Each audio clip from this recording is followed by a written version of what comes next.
What's up, you guys? Welcome back to my channel. So today we got to do a few things in the kitchen, so I just wanted to vlog along with you guys. So you just seen that I finally ground up the garlic scapes that I dehydrated, which will be going into like one big old seasoning blend with all of the herbs that I've been harvesting from the garden. But this is how much we got from all of the garlic scapes, which I feel like is a decent amount. So I have some garlic scape powder, onion greens powder. This is, I believe, thyme. Yeah, fresh thyme. This is the marjoram in here. Oh, and that smells so good. You guys, I finally used some of that on some red snapper that I put on the grill with some rosemary and thyme and a few other seasonings. Oh my gosh, y'all, bomb. This here is the sage, and then the last thing, I can't remember what else. Oh, oregano. So we'll be putting all of these things in one big blend. I'll probably add like some pepper flakes because I have a ton still from last year's peppers, and these are spicy peppers, so I'll only put like a little splash of this in there, maybe some salt, maybe some pepper, I don't know yet, but this is what we're working with. But in addition to all of this, which I'm not sure how I want to store these just yet, so I'll just set them back off to the side. But I also want to make some kimchi today. Now, I am not somebody who can go in depth of the reasons why you do these things. I just know that I like it. I don't understand or know completely the science behind it, but I wanted to just show you guys what I use to put in my kimchi, and then I'll briefly go over the process. I typically allow mine to sit for at least 3 days because I like mine a little funky, you know what I'm saying? But we'll get there. So I went on ahead and cut up a Napa cabbage. I picked this up from my local international market, and I chopped it up, allowed it to sit with about a cup, or no, it was about a half a cup of salt, kosher salt, in a little bit of water. I just added a little bit because I knew that I would be going through and rinsing it, and the cabbage will release some water anyways. So I'll show y'all what that looks like so far. And this cleans the cabbage as well as adds like a nice like salty brine to it. This reduced quite a bit. So now I just need to rinse it and everything, but first let's go over our other ingredients. All right, so as far as other veg, of course, we have a daikon radish, this humongous carrot. We have these jumbo garlic knots. I'll probably just use this piece here. I say garlic knot, ginger knots. And then I went on ahead and harvested 2 garlic bulbs from the garden. We have some Asian pear here. And some green onions. In addition to all of the veg, hi, we have fish sauce. And then I have 2 different pepper situations that I can go with. I have the mother-in-law's, I'm not even going to try to pronounce these peppers, but yeah, these are just the pepper flakes, which I used this the last time that I made a batch of kimchi. Or they have the fermented chili paste concentrate, which the very first time that I made kimchi, I used this, and I think I definitely like this a little bit better. I don't know what else is added in here. Oh, I see what else is added in here. I feel like it had more of a sweet flavor to it, and that's what I really liked about using this. So the ingredients are, of course, the pepper flakes, malt syrup, wheat flour, sweet rice powder, garlic, onion, salt, soybean flour. Yeah. So that explains why it had just a little bit more of that sweet flavor, and maybe because this is also kind of fermented already, it just added that special something to it. So I will be adding some of this, and just for a little bit of extra kick, I'll probably put in some more pepper flakes. So, yeah, girl. So my number one tip when you are making kimchi, and this is something that I don't always remember to do, I try to do a batch like maybe every 3 months or so. Wear some gloves, child, because what you don't want is for pepper flakes to get up underneath your nails. You can see I have nails on right now, which I typically don't, but it's feeling a little fancy. But yeah, wear some gloves, because it's going to get spicy, it's going to get a little stinky, and you just need to be protected. So wear your gloves. So first thing that we need to do, we need to rinse the cabbage off, and then we will begin to chop and place everything into this mixing bucket. So let's do it.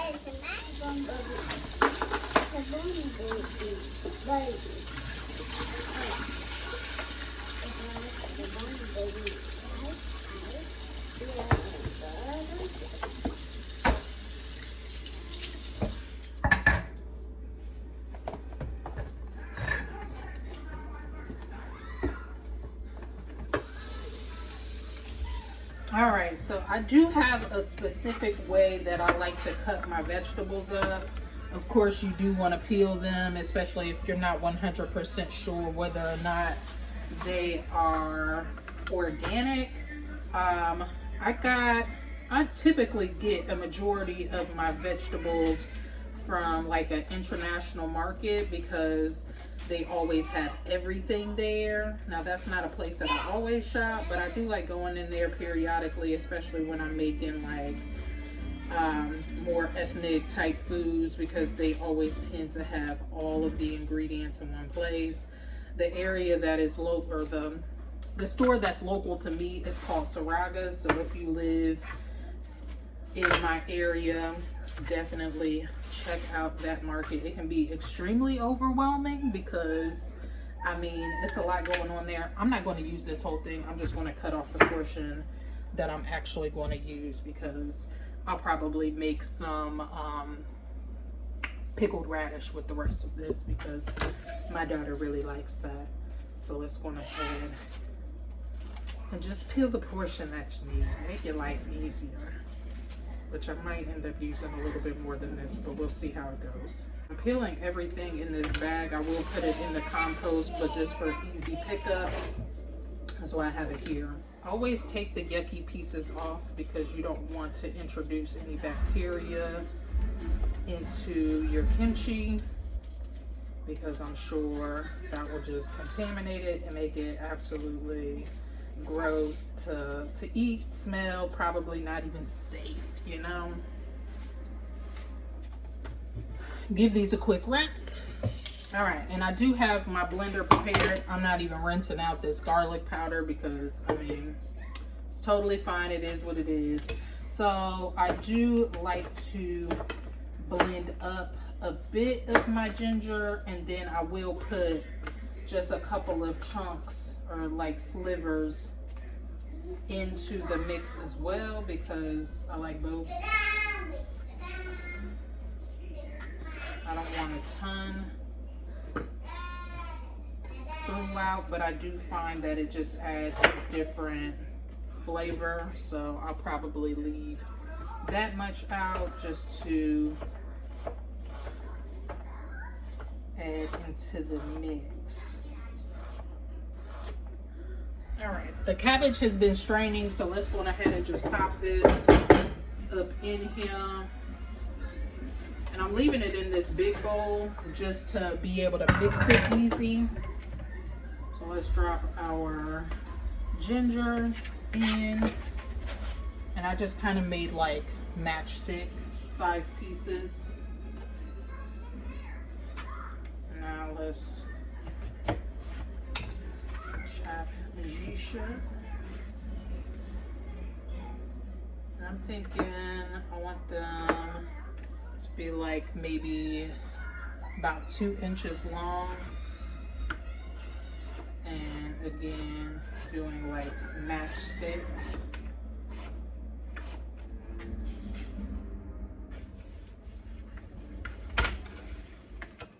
Alright, let's drop these down in here. I actually feel like I want to put a little bit more. But we'll see what it looks like once I blend it up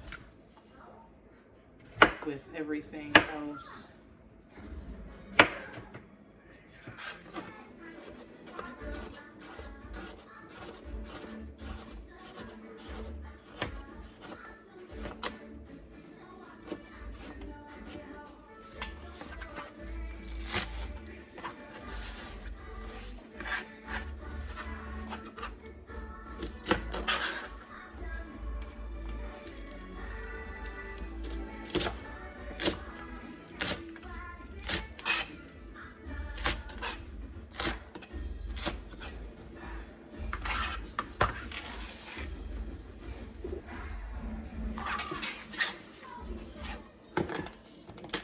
I'm liking the way this is looking so far, so I think I'm good on radish. I don't know.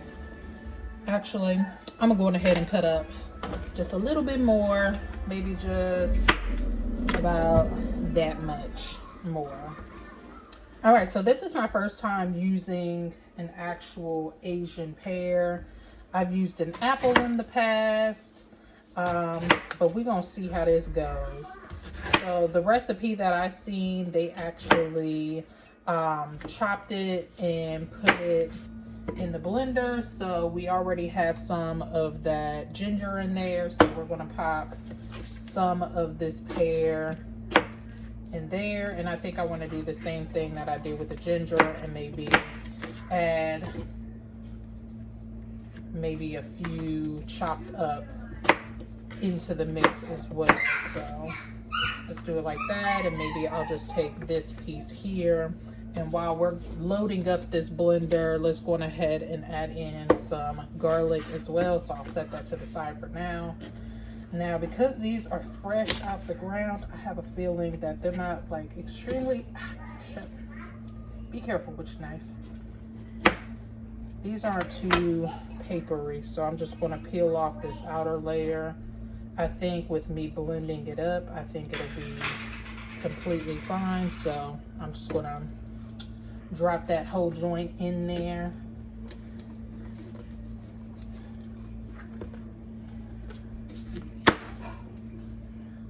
Now this one is a lot more developed, so probably won't be able to do the same thing with this one. All right, so I'm just gonna leave 2 or 4 cloves out to chop in, mix through the mix. But that's what we have in the blender so far. So we can go ahead and pop a lid on this. And actually, I'll go ahead and put my fish sauce just to make this blend a little easier. Probably about a tablespoon or 2.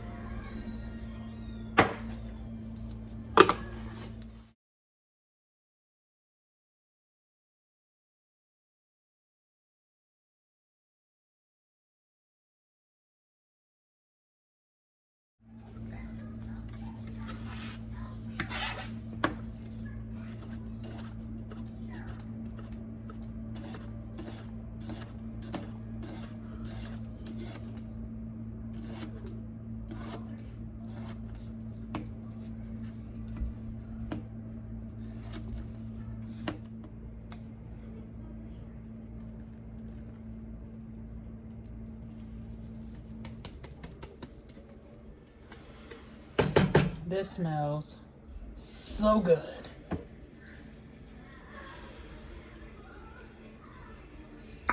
Oh yeah, that's real good. So I really try my hardest to try to like stay clean as I'm going, because this can get so messy very fast. So let's go ahead and put all of our little chopped bits in our bag. Move this on out the way. I need to switch out these gloves because these nails done poked a hole through. I'm gonna wash, and then we're gonna add our pepper and mix it through. This got to be fast because I got a disgruntled 2-year-old in the back that's ready to knock my head off. All right, so like I said, I really want to use this, so I'm going to scoop the remaining bit out and put it on in here. Oh, it smells so good. Let me bring you guys closer. Come closer. Come closer. Alright. So that's what we're looking like. I want to get all of this out because this is pretty much gone. And waste not, want not. So we ain't wasting not a near drop of this. Because this makes all the difference. And I just picked this up from my local grocery store. So it's available. So maybe you want to take a screenshot of it. There you go. So we'll start here. I will give it a taste. And then let me just pull the lid off of this now in the case I do want to use some of this. That way I'm not messing up the bottle. So now it's time to get down and dirty. Use your hands. Make sure all of this stuff is mixed in properly. And I'm using a new set of gloves. I wash these in addition to putting them on. I actually clean the gloves off as if I'm washing my hands. Oh, this smells so good already.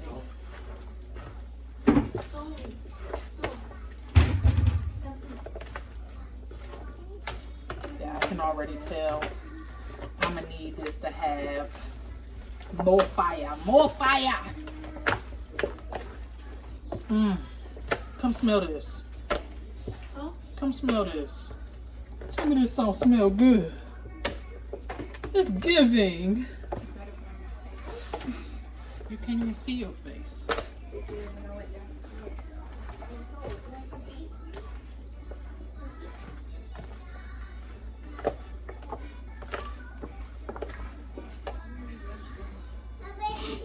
Now at this point,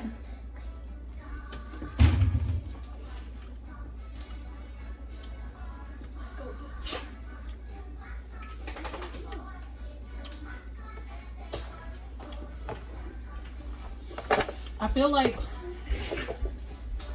it's probably medium. You can hear my dog in the back sneezing. I like spice though. And really the only people that eat this is me and my daughter. I'm gonna add just a light dusting. Just to give it a little extra something, something. Mom, should she have some turtles with this? Some what? Some turtles? Yeah.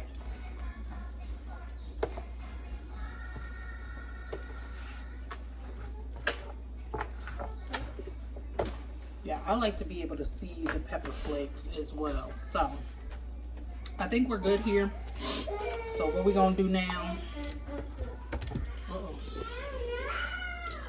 So, what would you like?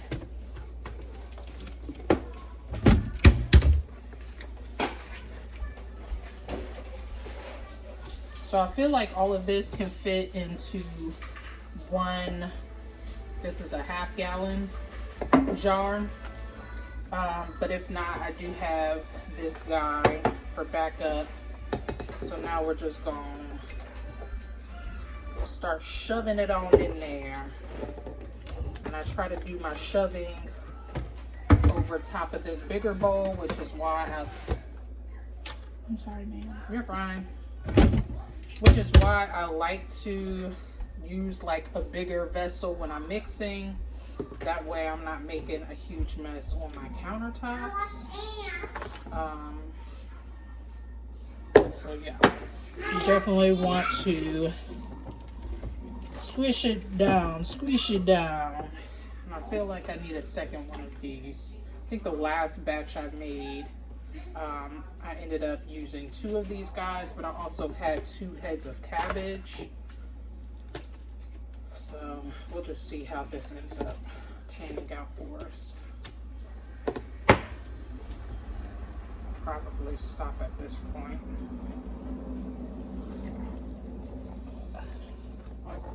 Yeah.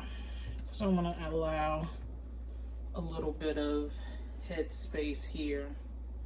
So that's pretty jammed packed. So let's go on ahead and use this guy as well. And this will probably be my refrigerator kimchi. One that stays in my fridge. But you definitely want to use like a wide mouth vessel. That way you can easily do one of these numbers.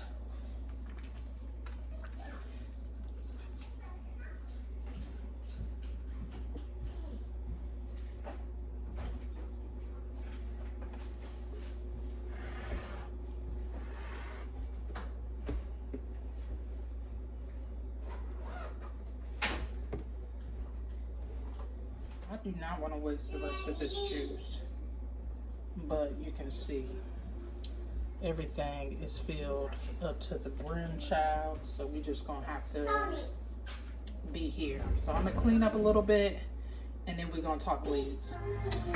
All right, so at this point, obviously we need to ferment these babies. I have been using the ball fermentation kits for at least the past 3 years.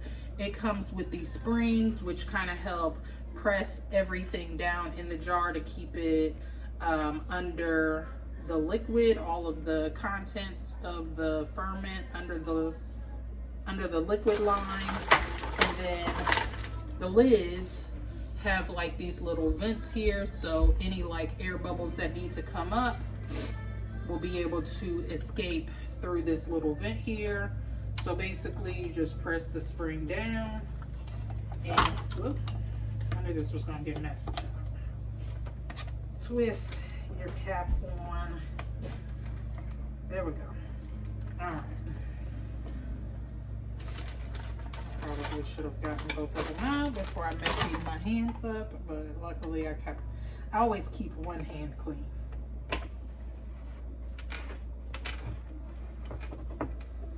So boom, that is what it ends up looking like. Now, ideally, I like to leave a little bit more space at the top just so I can keep an eye on everything. But like this will be completely fine too. What I'll end up doing is put this on top of a plate. That way, if there is any overflow or spillage, it will be caught by something. I will be keeping my eyes on these for the next 3 days anyways. But at this point, this stuff is already good, child. But you need that stank, that funk, that fermented flavor, which is why you want to leave these in at a minimum of 2 days. Like I said, I like to go for 3 days. It is a little cooler in my house right now because we have the AC on. I know some people that actually will put this outside to ferment. I ain't that bold, child. So these will be going in my little cabinet here that I always tend to use. And it actually stays a little bit warmer in this cabinet just because it's right next to my refrigerator. I'll show you guys. It's wide open. So that cabinet there, you can see I have a couple of other jars in there already that are fermenting. So yeah, that is pretty much all we got going on at this point. I need to figure out a shaker situation. I might have one that I can recycle or something. Like I want to use like something like this actually. So I might end up just taking the rest of this contents out, chucking it, cleaning it out, and then put all of my herbs to create my little blend in. I don't know. I'm gonna just set that to the side for right now. But hopefully you guys enjoyed this little video of what we got going on in the kitchen this morning. If you did, please make sure that you go on ahead and stick around. Hit this with the thumbs up. Leave a comment down below. What ways are you preserving your food right now? In case I know I didn't already say, but you can tell for kimchi, all of these ingredients, kimchi, all of these ingredients are spring vegetables, really, when you're talking cabbage, spring onions, carrots, daikon radish, minus the pears and the ginger. Obviously those are like one of the crops, and maybe you just have to pick those up. Solana. Vegetables. Vegetables? Vegetables. Yes, girl. These vegetables. Yeah, girl. So yeah, this will be a perfect preservation idea for like your cabbages, your carrots, and everything that you're pulling out of your garden right now. You can see she's like needing my attention. So we're gonna wrap this thing up. So it's just another idea for preservation in addition to the dehydrated herbs and things. Hopefully you guys enjoyed. Again, I thank you all so much for stopping by. I wish you all health, wealth, and prosperity. And until the next time, peace.